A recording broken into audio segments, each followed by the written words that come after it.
प्रणाम। मैं आपकी महिमा के दो शब्द बोलना चाहती हूँ। मुझसे रहा नहीं जा रहा, वैसे मैं बोलती नहीं हूँ सामने, पर आपके अंदर ठाकुर जी का साक्षात रूप है, प्लस आपके अंदर सखी का भी, मतलब राधा और कृष्ण मिलित आप लगते हैं। सभी स्त्रियाँ लड़कियाँ भी आपसे उतना ही खिंचती है जितने पुरुष। और मेरे घर में जो कथा नहीं सुनते थे कभी ठाकुर जी की, मेरा विरोध करते थे वृंदावन आने से कि ज़्यादा भक्ति मती बन रही है, घर संभाल।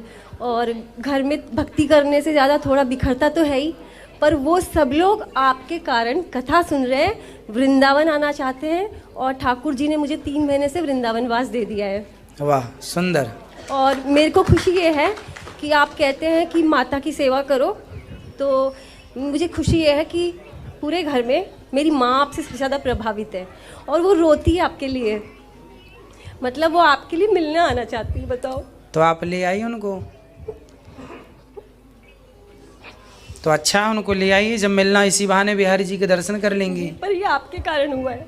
अच्छा है, ये कथा के कारण हुआ है। देखो, भगवान की कथा इतनी आकर्षित है, व्यक्ति का प्रभाव नहीं है जो आप कह रहे हैं, मेरा अपना कोई प्रभाव नहीं है।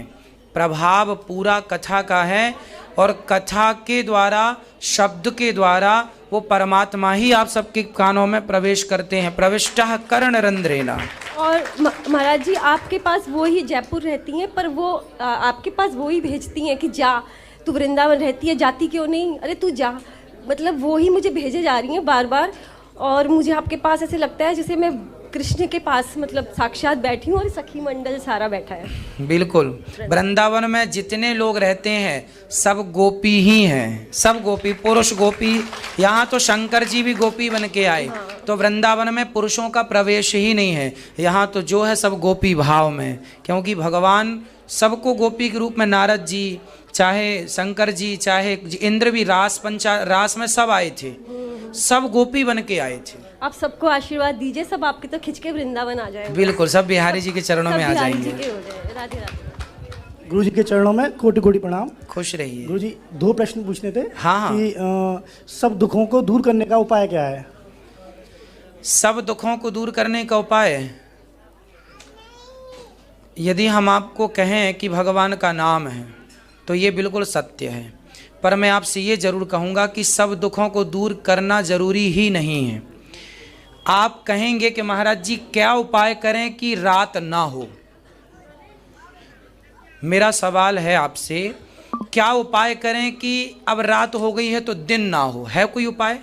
जैसे दिन होगा तो रात होगी ही होगी, उसी प्रकार सुख है तो दुख होगा ही होगा। ये हो ही नहीं सकता कि दुख ना हो। ठीक है, आप कह रहे हैं कि दुख ना हो। भाई, दुखों को नहीं दूर किया जा सकता। हाँ, दुखों का सामना करके, दुखों पर भी दुखी रहते हुए भी भगवान का स्मरण करते हुए वो दुख कब गुजर जाएंगे पता नहीं लगेगा।